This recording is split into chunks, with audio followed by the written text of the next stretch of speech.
وفات سے 3 دن پہلے جب حضرت محمد صلی اللہ علیہ وآلہ وسلم حضرت میمونہ کے حجرے میں تشریف فرما تھے، رسول کریم صلی اللہ علیہ وآلہ وسلم کے حکم کے مطابق آپ کی سب بیویوں کو آپ کے پاس اکٹھا کیا گیا۔ جب ساری بیویاں آ گئیں تو رسول کریم نے سب سے فرمایا، اگر آپ سب کی اجازت ہو تو میں عائشہ کے گھر نہ چلا جاؤں؟ سب نے رسول اللہ کی رضامندی کو قبول کرتے ہوئے ہاں کر دی۔ جب سب بیویوں نے رسول کریم کو حضرت عائشہ کے گھر جانے کے لیے ہاں کی تو حضرت محمد لیٹے ہوئے تھے۔ آپ نے اٹھنے کی کوشش کی پر آپ اٹھ نہ سکے۔ حضرت سیدنا علی اور حضرت فضل بن عباس پاس ہی کھڑے تھے، انہوں نے آپ کو سہارا دے کر آپ کو حضرت عائشہ کے گھر میں منتقل کیا۔ حضور اکرم کا سارا جسم پسینے سے تر تھا۔ حضرت عائشہ کے گھر کے باہر صحابہ کرام کافی تعداد میں اکٹھے تھے۔ جب انہوں نے رسول اللہ کو اس حالت میں دیکھا کہ آپ حضرت علی اور حضرت فضل بن عباس کے کندھوں پر ہاتھ رکھ کر چل رہے ہیں تو سبھی پریشان ہو گئے اور کہنے لگے، اے اللہ، ہمارے نبی کو کیا ہو گیا؟ حضرت عائشہ سے مروی ہے، میں نے کبھی بھی کسی کا اتنا پسینہ بہتا نہیں دیکھا تھا۔ حضرت عائشہ فرماتی ہیں کہ رسول کریم کا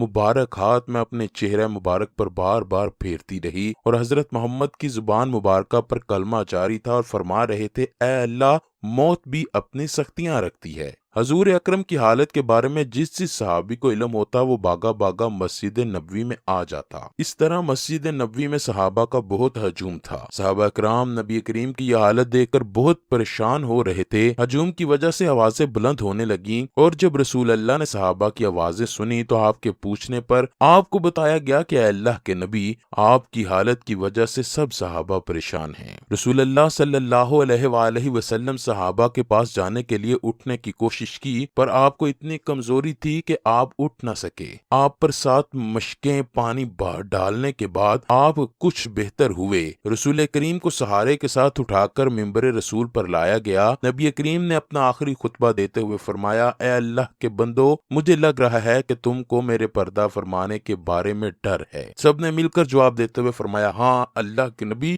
یہی ڈر ہے۔ رسول اللہ صلی اللہ علیہ وآلہ وسلم نے جواب دیتے ہوئے کہا، اے اللہ کے بندو، ڈرو مت، آپ کو روزے کوثر میں ضرور ملوں گا۔ بے شک میں روزے کوثر اپنی آنکھوں سے دیکھ رہا ہوں کہ مجھے آپ سب کی دنیا کی تنگ دستی کی فکر نہیں، مجھ کو بس تمہاری دنیا میں رزق کی زیادہ ہونے کا فکر ہے کہ کہیں ایسا نہ ہو کہ تم دولت کمانے کے چکر میں ایک دوسرے سے برتری لے جانے کی کوشش کرنے میں لگ جاؤ۔ جس طرح مجھ سے پہلی قوموں کا حال تھا، جس طرح ان کو ہلاک کیا گیا، کہیں ایسا ہی نہ ہو جائے۔ پھر آپ صلی اللہ علیہ وآلہ وسلم نے فرمایا، اے لوگو، نماز کی پابندی کرنا، ہر وقت نماز کے معاملے میں اللہ سے ڈرتے رہنا، نماز کی پابندی کے بارے میں اللہ سے ڈرتے رہنا، یہی بات بار بار فرماتے رہے۔ حضور اکرم نے فرمایا، عورتوں پر کبھی ظلم نہ کرنا، ہمیشہ عورتوں سے اچھا سلوک کرنا، عورتوں کے معاملے میں اللہ سے ڈرتے رہنا۔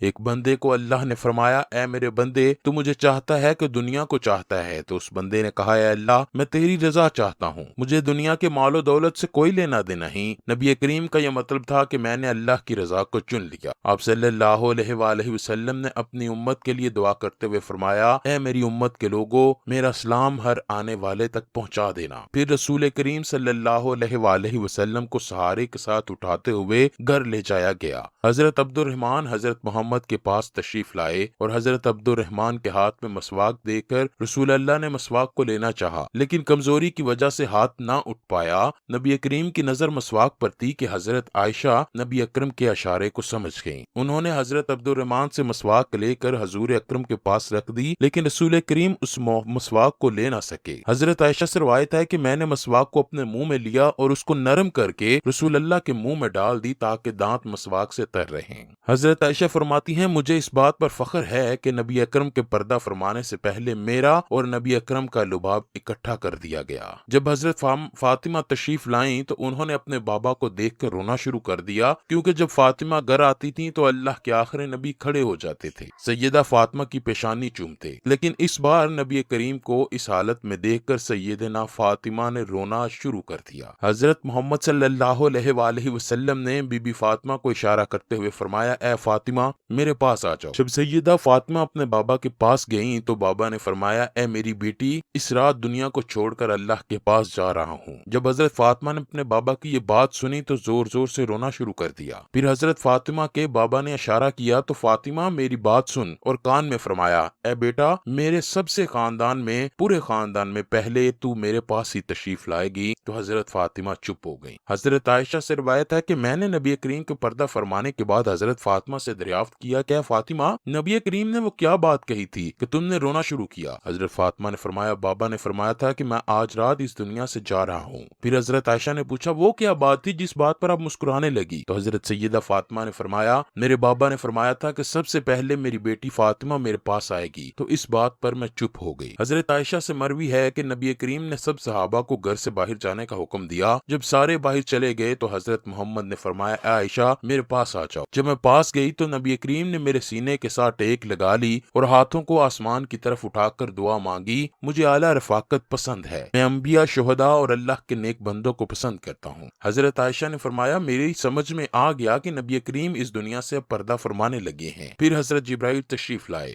حضرت جبرائیل نے فرمایا اللہ کے سچے نبی ملک الموت باہر کھڑا ہے اور اندر آنے کی اجازت طلب کر رہا ہے۔ اس سے پہلے کبھی بھی کسی نے ملک الموت سے اجازت نہیں چاہی۔ حضرت محمد صلی اللہ علیہ وآلہ وسلم نے فرمایا اے جبرائیل اس کو اندر آنے کی اجازت ہے۔ ملک الموت نے نبی کریم کی بارگاہ میں حاضر ہوتے ہوئے سلام پیش کیا اور فرمانے لگے اے اللہ کے نبی، مجھے اللہ نے بھیجا ہے کہ نبی کریم سے دریافت کرو کہ آپ دنیا میں رہنا چاہتے ہیں کہ اللہ کے پاس جانا پسند کریں گے۔ رسول کریم صلی اللہ علیہ وآلہ وسلم نے جواب دیا مجھے اللہ کے پاس جانا پسند ہے۔ ملک الموت نبی کریم کے سر کی طرف کھڑے ہو گئے۔ ملک الموت کہنے لگے اے نبی کی پاک روح اللہ کی طرف لوٹ جا، اے محمد صلی اللہ علیہ وآلہ وسلم کی روح اللہ کی طرف لوٹ جا۔ حضرت عائشہ فرماتی ہیں پھر نبی کریم کی روح قبض ہو گئی اور آپ کا سر مبارک میرے سینے پر پڑا تھا، جو کہ مجھے ایسا محسوس ہو رہا تھا کہ سر کافی بھاری ہو گیا۔ میں سمجھ گئی تھی کہ رسول اللہ پردہ فرما گئے۔ میری سمجھ میں اس وقت کچھ نہ آ رہا تھا کہ میں کیا کروں۔ میں اپنے حجرے سے مسجد کی طرف نکلی اور کہنے لگی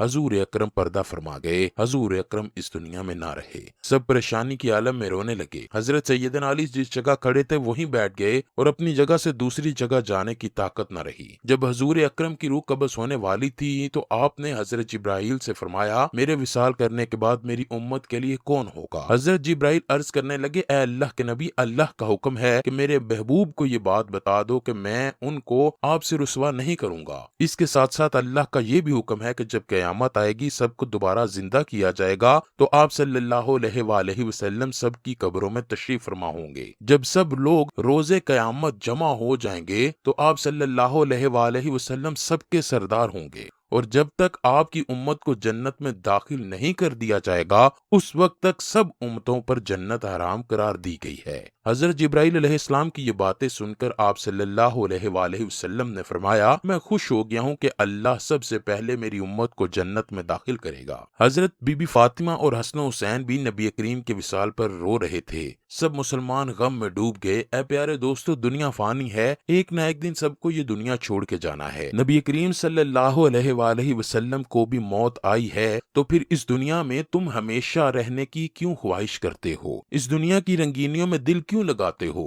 کیا ہمارے لیے کوئی سبق نہیں کہ جب اللہ کے جلیل القدر نبی اور پیغمبر اس دنیا کو چھوڑ کر چلے گئے ہیں تو ہم کو بھی اس دنیا سے چلے جانا ہے؟ ہم میں سے کوئی بوڑھا مر جائے گا، کوئی جوان اور کوئی چھوٹی عمر میں جائے گا۔ ہم دیکھ رہے ہیں کہ کوئی پیدا ہوتے ہی اس دنیا سے چلا جاتا ہے۔ کیا یہ سب کچھ دیکھنے کے باوجود بھی ہم کو ان سے عبرت حاصل نہیں ہوتی؟ اللہ کی ذات کے علاوہ اس دنیا میں کوئی ہمیشہ زندہ نہیں رہے گا، سب کو ایک نہ ایک دن اللہ کے پاس جانا ہے۔ اس لیے ہمیں چاہیے کہ دنیا سے دل لگانے کی بجائے اللہ کی عبادت کریں تاکہ ہماری آخرت سنور جائے۔ اللہ سے دعا ہے کہ وہ ہم سب کو نیک اعمال کرنے کی توفیق دے۔